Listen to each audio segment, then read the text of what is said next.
Today is August 17th. Welcome on in to Daily Cards Live here on ClaibsOnline.com, presented by Munganast St. Louis Acura and Royal Banks of Missouri. I'm Joe Roderick, joined alongside by Bob Ramsey, talking Cardinal baseball with you. And just before we get into tonight's game and our lineups for that, last night, you know what? Cardinals pulled off a win, a fun hit-by-pitch walk-off in the bottom of the ninth inning. The Cardinals fought after a very good first 5 innings from Jose Quintana and were able to scratch out a victory. Yeah, you know, the thing about Quintana, wasn't it weird? He was cruising. He looked terrific. And then the 6th inning comes along, couldn't get a guy out. So did they adjust? Did he lose something? I haven't seen any really good analysis, except, you know, there is that luck factor in baseball. But it was very strange that it was like hit the wall and done. But it doesn't take away from the 5 terrific innings and an opportunity to give his team a chance to win. It was good. It was a good start. I mean, yeah, I guess if, you know, you talk to him today, do you ask him, hey, how much did that, you know, because that ground ball, it wasn't a hard hit ground ball, but it did go off of his leg on the first hit, and then that led to other hits after that. None of the balls were hit hard. All of them just found holes out there. So it wasn't, you know, that's where I don't know if they found something or if it's, you know, if Ron Washington says that's how baseball goes sometimes. Well, I think I probably would have been okay if they let him go get another guy, but I think Ollie didn't want to ruin an opportunity. And if for whatever reason, mental, emotional stuff, it had slipped away suddenly, let's don't make it worse.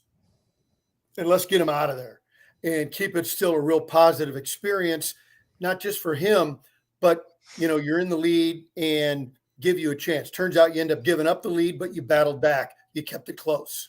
What were your thoughts on the way he did use the bullpen as that game went on, going with a second inning of Jordan Hicks? Well, at the time, you know, I guess I really like Hicks. And how do you not love his stuff? I guess we're learning, though, maybe he is a one-inning guy. But I got to be honest, at the time, I was fine with it because you wanted to get to the back of the bullpen. Does he have the best stuff? It's between him and Helsley, right? And the bullpen. Yeah. And you go, okay, but I think we're learning, though, as I just said, well, that's probably not the play. We probably got to go one. I mean, this is, you know, Monday morning armchair bullpen management that we're going over right now in a victory. But maybe that's a position, too, where Hicks gets out unscathed for the most part. I mean, still did give up the run on the fielder's choice. Maybe that's where you give Palante that fresh inning in the next inning and put him out there for one. Or is Palante now in an extended role where you are saving him for a bigger moment, a longer moment if needed, and not just a one Saturday night affair? You mean Saturday night when Hudson's going to pitch? But that's okay. I mean, but it's Tuesday, so if we're looking at Palante and going, hey, we need you on Saturday, and it's Tuesday, he should be throwing anyway. So. Well, here's the thing, though. I don't think that you weren't. Clearly, the Cardinals weren't thinking that when he finished the inning. Yeah. And that's my point. I was fine with him going back out there, but I think we're learning now if we can hold him to one inning. But now we're starting to get all these restrictions on our relievers. You know, Helsley can't go back-to-back days. And, you know, Hicks now is only a one-inning guy. And this guy is supposed to get lefties out, but he can't. And we're getting all these restrictions, and it's really tying the hands of the manager, I think. The Cardinals do not gain any ground on the Brewers last night. Brewers win in a walk-off extra innings victory that I don't know if you saw the catch that Chris Taylor made in the 10th inning of that game, but it's one of the best defensive plays that you will see all season long by somebody not named Nolan Arenado. So it was a fantastic catch that he made to save the game. It was a game. I mean, it saved them the game at the moment before they went and lost it in the 11th inning. But we'll get to more around the league stuff in just a bit. Lineup for tonight, 6:45 game. It's Jordan Montgomery on the mound against German Marquez for the Rockies. The Rockies will go with Connor Joe in left, Charlie Blackmon in right, Brendan Rodgers at second, CJ Crone at first, Jose Iglesias at short, Randall Grichuk in center field with those shorts that he was wearing last night, Ryan McMahon at third, Ilarius Montero DHing, and Brian Servin is behind the plate. For the Cardinals, Lars Nootbaar leading off again in right field, Brendan Donovan DHing, and batting second, Paul Goldschmidt at first, Arenado at third. Gorman is at second base tonight. Corey Dickerson is in left. Paul DeYoung is at short. Andrew Kisner behind the plate. And Dylan Carlson in center field tonight for the Cardinals as they go with all the lefties that they have on their bench tonight against German Marquez. Rammer, your thoughts on the way that Ali Marmol's constructed tonight's lineup? Yeah, you had tweeted me earlier. You thought it was a little bit odd. I think the only thing that I would say odd, and you touched on it with the righty-lefty, Marquez has got it's probably negligible, a slightly reversed right-left split. So I think Ali probably said I'm going to go with these guys. The only thing that got me on the lineup, and we'll do this on election day too. Who does that? Karl Rove. This is my Karl Rove, right? So if I were doing it, I would have these two guys reversed. I think Donovan's more of a leadoff guy. And I'll just ask you a question. Who has more power, Nootbaar or Donovan? I'd say Donovan. More power? I think we've seen more pop out of him than Nootbaar this year, right? Oh, I don't think so. I mean, Nootbaar's hit some bombs, and his I think his slugging is far better. So that's why I think I'd switch those two. The only thing I might do differently, it was interesting, could they have put Edman in here instead of DeYoung, who's cooled off a little bit, and looked at that way, but they're getting to where they really don't like Tommy hitting from the left side. So I don't really have any kind of problem. And I think when you look at those parameters, and always remember, the managers always have more info than we do. Now, doesn't mean their decisions are always right with what they do with the info, but they've got more info. So there may be a couple of things in there that I like better. Dickerson's the guy who has really good numbers against Marquez, so I'm not shocked that he was in there. Well, let's keep an eye. Let's have our own little thing going. I think Nootbaar has more power than Donovan, and Donovan's clearly a better on-base guy. But in the end, you're trying to get two guys on in front of the big boys, and that's what really matters. It's another day and another day of not having any kind of roster move, even though Juan Yepes was in St. Louis last night. I guess they are going to send him down to. So there's your move. Yeah. They're going to send him actually down to Gwinnett tomorrow and Friday and play another AAA game. So they brought him up here for maybe Memphis, to see. Memphis.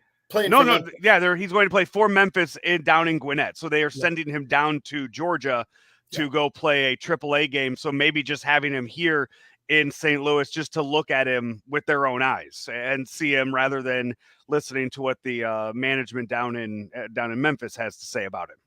I'm not sure what you're saying. I thought he got sent out. What I'm saying is he was brought. But no, he is going to. Juan Yepes has not been activated yet. I don't think there's been any kind of roster move made with Juan Yepes. Well, I think he got sent out. We'll have to check it. I think he got sent to Memphis. He was in the Cardinal dugout last night. Yeah, he was. That's why I'm saying now, today. I believe today he got sent out. I could be wrong. The report that I'm saying is that he was set for 9 innings in the outfield for Memphis in Gwinnett tomorrow and Friday. And then assuming that goes well, the Cardinals will be at a decision point with him. I'm just reading what Jeff Jones wrote on Twitter earlier. Okay. So, yeah, that's where I'm getting that from. That's the only person I've seen that's commented on Juan Yepes. Jack Flaherty pitched his rehab assignment. So, again, I mean, we're not going to see him till September, regardless of how he does these next 2 weeks. I'm sorry, who was pitching? That's Jack Flaherty. Jack Flaherty. I don't think I know him. Yeah, he's keep an eye out. He'll be an arm. He'll be an arm at some point for the Cardinals, you would hope, in the month of September. Speaking of arms, and also speaking of the state of Georgia, did you happen to see the pitching matchup that is set tonight between the Mets and the Braves, Rammer? Maybe. I'm sure I looked at it. Max Scherzer versus Jake Odorizzi. Okay. Two St. Louis Metro East products going against each other down there, as Odorizzi has found himself a new home down in Atlanta after struggling with Houston earlier this year. Yeah, he's actually pitched a little better with the Braves. Yeah, as they're on a nice run. They're pretty hot, and Scherzer is just, the Cardinals had a couple of chances to get him over the years, and you always are concerned about guys and age, but the Waynos and the Scherzers of the world are the ones that prove age is just a number. Yeah, that's very true. Also, too, if you want to look around, Brewers have to face Tony Gonsolin tonight. So it would be a nice time to get a win and hope that one of the best pitchers in baseball this season does his job, and the Cardinals move 3 games ahead of the Brewers tonight in the standings. So lots to look at if you're scoreboard watching and looking around the rest of the league for tonight's action around Major League Baseball as we wrap up another edition of Daily Cards Live, brought to you each and every day by Munganast St. Louis Acura and Royal Banks of Missouri.